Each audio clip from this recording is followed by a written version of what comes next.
Basic special effects kun SFX makeup ning Halloween season itudlo sa usa ka subuan ng makeup artist. Tanawon ta kini sa report ni Mark Reggie Abella.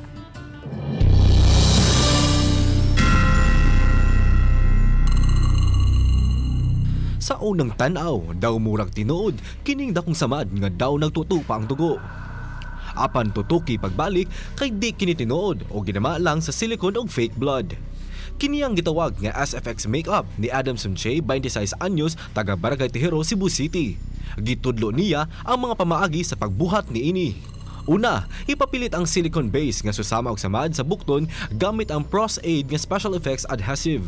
Paughon kini sud sa 3 to 5 minutes, dayon i-blend depende sa skin tone gamit ang makeup. Og aron mas tinuod tan-awon, butangan ta og fake blood syrup. Pagpasabot ni Adamson nga ang prosthetics o SFX makeup adunay kalahian.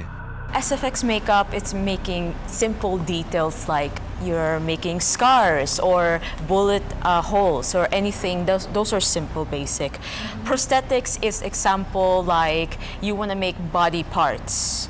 You want to make anything out of realistic props. Nagsugod ang iyang pagkamahiligon sa makeup niya atong 2013 isip usa ka cosplayer hangtod nga nanahimo na niya kining panghinabuhian.